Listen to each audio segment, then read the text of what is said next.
Salut à tous et bienvenue sur Geeko World. Dans ce nouvel épisode de Manga Discovery, je vais me mettre à un exercice un peu différent de d'habitude, voire quasi inédit sur la chaîne. Tout simplement parce qu'aujourd'hui on va pas parler d'un manga à proprement parler, mais d'un manhwa, un webtoon extrêmement populaire et qui voit sa notoriété croître de jour en jour. Oui, vous l'avez vu dans le titre, aujourd'hui on va parler de l'excellent Solo Leveling.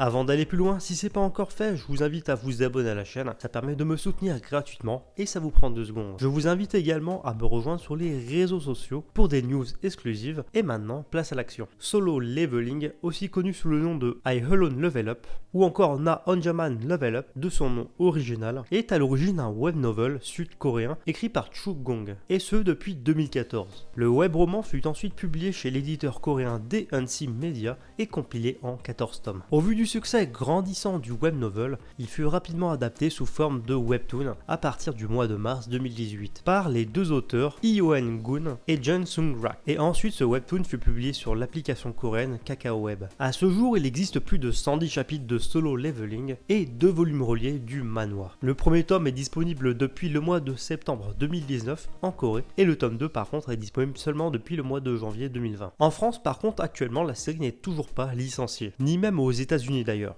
Et c'est peut-être une chose assez étonnante parce qu'il s'agit à l'heure actuelle du manhwa, donc comprenez là le manga coréen, le plus lu et le plus populaire. Et tellement populaire qu'il y a déjà des milliers de fans à travers le monde qui se sont rassemblés afin de créer une pétition pour réclamer en fait une adaptation en animé au studio de Netflix. L'histoire nous entraîne dans un monde où, 10 ans auparavant, des portails ont commencé à apparaître un peu partout dans le monde. Ces portails ont la particularité de connecter le monde des humains à d'autres dimensions contenant des donjons et des mondes parallèles. En même temps que l'apparition de ces mystérieux portails, certaines personnes ont pu développer de mystérieuses capacités leur permettant de pouvoir justement chasser dans les donjons générés par les portails. Le fait d'obtenir spontanément un pouvoir se nomme l'éveil. Et l'éveil, il permet en fait ainsi à des simples humains de devenir des chasseurs. Parmi ces chasseurs, le jeune Sung Jin-woo est considéré comme le plus faible. En effet, il appartient aux chasseurs de rang E, le rang le moins élevé parmi les chasseurs. Constamment blessé au cours des différents donjons auxquels il participe, l'ensemble des membres de la profession des chasseurs le surnomme ainsi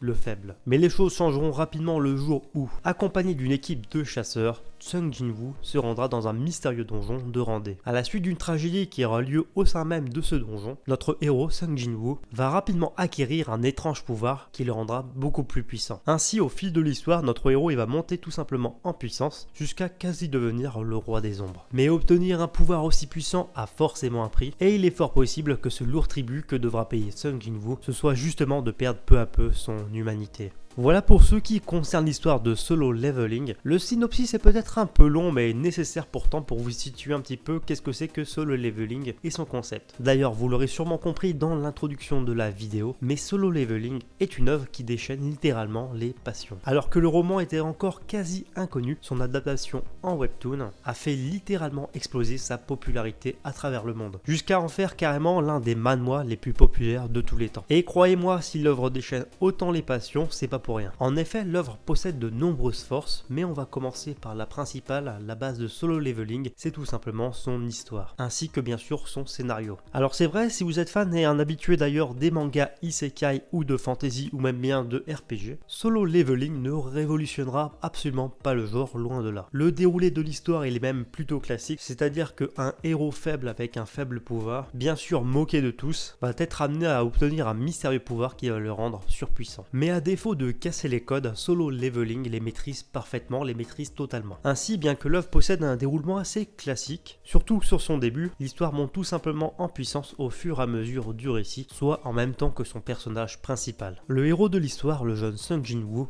est un héros absolument remarquable, avec une évolution et un développement de personnage absolument incroyable également. Il est l'incarnation même du héros badass, ultra charismatique et attachant. Bien que très faible au début de la série, le héros progresse au fur et à mesure des chapitres, et ce, à une vitesse fulgurante. Contrairement à certains mangas, par exemple, le titre ne traîne pas du tout en longueur avec l'entraînement du héros, et ce dernier devient ainsi incroyablement puissant rapidement. Le héros, donc Sung Jin-woo, n'évolue pas d'ailleurs que d'un point de vue physique tout au long de l'œuvre, ou par exemple d'un point de vue force pure, mais il évolue également d'un point de vue psychologique. En effet, Sung Jin-woo a obtenu un pouvoir monstrueux, mais en échange, plus il devient fort, plus une partie de lui s'efface peu à peu.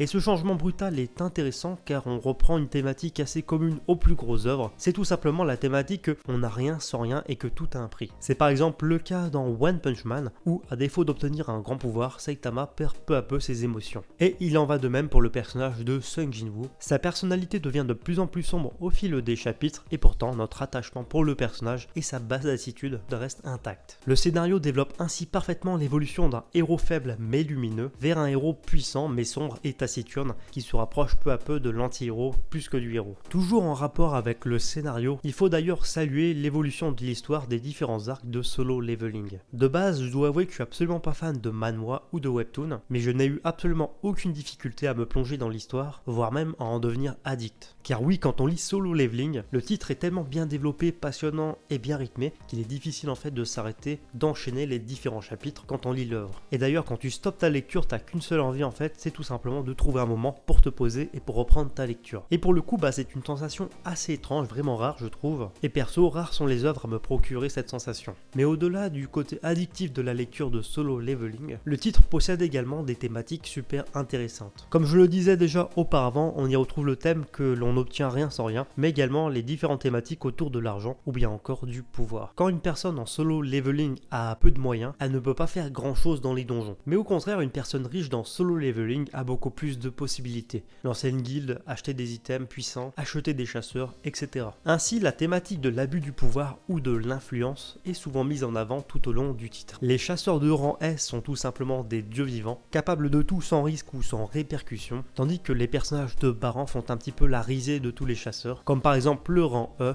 Ils ne peuvent quasi rien faire, gagnent très peu d'argent et ils sont ainsi en fait considérés comme des castes inférieures. Dans l'œuvre, il y a également un côté très business qui est très mis en avant. Et c'est le cas notamment par exemple de l'organisation des guildes. En fait, pour faire simple, dans Solo Leveling, les guildes sont tout simplement de puissantes entreprises qui brassent des millions et qui peuvent se permettre en fait d'acheter ou de mettre la main sur de puissants chasseurs ou de puissants items à coût de sommes astronomiques. C'est un élément, une approche plutôt originale qui tranche avec l'image habituelle qu'on a des guildes, que ça soit dans les mangas, que ça soit dans les manhwas ou dans les webtoons. Mais vous l'aurez compris, donc Solo Leveling est une œuvre épique mais qui regorge tout de même thématiques assez sympas. Enfin, maintenant qu'on a parlé de l'histoire et du scénario de Solo Leveling, nous allons parler du deuxième gros point fort de l'œuvre qui n'est autre que ses dessins. Et niveau graphique, croyez-moi, il y a vraiment long à dire. Bien que le style de webtoon tout en couleur soit un petit peu déroutant au début, on s'y fait rapidement pour au final en prendre plein les yeux.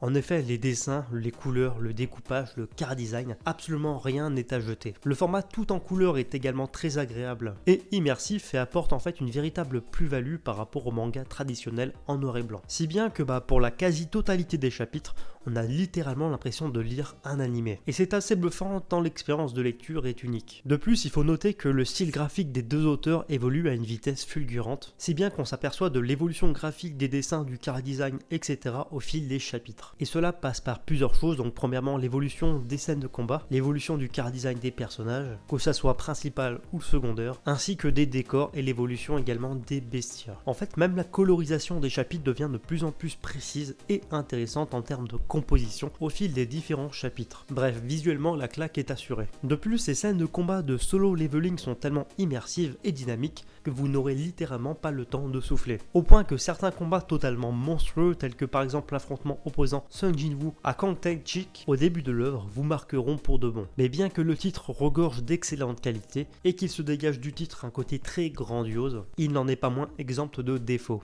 Et on peut notamment reprocher à l'œuvre de trop peu développer ses personnages secondaires en comparaison à son personnage principal. L'histoire nous présente des personnages secondaires qu'on est amené régulièrement à revoir dans l'œuvre, mais certains personnages, bien que badass, peuvent parfois manquer cruellement de background ou d'évolution. Et quand je parle d'évolution, c'est vraiment d'évolution profonde. L'histoire s'attarde la plus grosse majorité du temps à développer le personnage de Sung Jin-woo au détriment de certains personnages qui pourtant ne manquent pas d'intérêt, tels que par exemple Jin-ha, Miss Ju-hye, Song Chi-yul et encore Baek, voilà, juste pour citer que. Certains pourraient également reprocher à l'histoire de ne pas prendre son temps et de se poser un peu. On enchaîne rapidement les arcs et l'histoire avance à toute allure pour notre plus grand plaisir la plupart du temps, mais il manque tout de même quand même de parties qui permettent au lecteur de se poser, de souffler, avant de repartir dans l'action pure et dure. Ainsi on peut comparer l'action de Solo Leveling à une longue course effrénée. C'est agréable c'est sûr, mais c'est parfois frustrant. Enfin, c'est pas vraiment un point négatif en soi, mais les noms coréens poseront sûrement problème à pas mal de monde. Et pour cause, à l'inverse des noms japonais dans les mangas qui sont plus ou moins faciles à retenir, il faudra parfois se faire violence pour mémoriser en fait le nom des personnages principaux de Solo Leveling. Les noms coréens étant en fait beaucoup plus sophistiqués, mais encore une fois, c'est une question d'habitude. Et maintenant que nous avons fait le tour des points les plus importants pour Solo Leveling, et bien sûr, avant de conclure, je vais laisser la parole à ce bon vieux Shizer qui va vous expliquer, de son point de vue bien sûr, pourquoi il faut absolument lire Solo Leveling. Allez Shizer, c'est à toi. Salut à tous, moi c'est Shizer et merci GeekWorld pour l'invitation. Alors parlons peu, parlons bien. Solo Leveling est l'étoile montante du webtoon coréen, vous l'avez sûrement vu passer quelque part, tellement il y a de gens qui en parlent. Mais pourquoi cet engouement? Eh bien je vais vous l'expliquer, tout démarre de par sa forme. En effet, étant un webtoon, tous les chapitres de Solo Leveling sont en couleur. Ajoutant à cela les dessins de Jang Song-lak, cela donne des planches magnifiques comme vous pouvez le voir. Ça apporte un vent de fraîcheur qui fait très plaisir à voir, mais son succès est aussi dû à son personnage phare, Sung Jin-woo. C'est un personnage qui ne cesse de progresser en puissance et donc en badassitude. Il est passé d'un mec banal au boss ultime de son univers. Il roule sur tous ses ennemis et c'est tellement satisfaisant. J'avais besoin d'une œuvre où le héros est badass et sûrement le plus puissant de son univers, et bien Solo Leveling m'a donné ce que je cherchais. Je continue ma lecture avec une telle passion pour savoir jusqu'où Sung Jin-woo se hissera, a-t-il une limite et quelle est la réelle raison de son pouvoir. Tout le monde veut le savoir. C'est clairement le webtoon du moment et vous en entendrez sûrement parler encore pendant très longtemps et j'en parle même pas si un animé sort un jour. Bref, foncez lire cette dinguerie, vous nous remercierez après. Merci à Shizer pour cette intervention, et vous l'aurez compris donc si vous recherchez une œuvre puissante, le genre d'œuvre qui vous en met plein la gueule, avec un perso principal badass à souhait, et un scénario haletant et sans temps mort, le tout bien sûr sublimé par des thématiques intéressantes et des dessins à couper le souffle, et qui ne pourront que vous émerveiller, vous avez trouvé l'œuvre qu'il vous faut. En bref, je vais faire simple, lisez Solo Leveling. Enfin bref, voilà, c'est tout pour cette grosse vidéo très attendue, donc le manga Discovery consacré à Solo Leveling. J'espère vraiment, mais vraiment que la vidéo vous a plu. J'espère avoir également satisfait les fans et puis répondu à leurs attentes. En tout cas, si vous, derrière votre ordinateur ou votre téléphone, vous avez aimé cette vidéo, je ne peux que vous inviter à lâcher les pouces bleus. Ça montrera à quel point justement vous avez aimé cette vidéo et vous apporterez du coup à votre niveau le soutien qu'il faut à cette vidéo. Et comme ça, on pourra faire découvrir tous ensemble Solo Leveling au plus grand nombre. Si c'est pas encore fait ou si vous découvrirez seulement la chaîne, je vous invite à vous abonner à la chaîne. Ça va vous prendre littéralement 2 secondes et vous pourrez suivre toutes mes vidéos. Si vous êtes intéressé par ce que je fais et par mon travail sur YouTube, je peux que vous inviter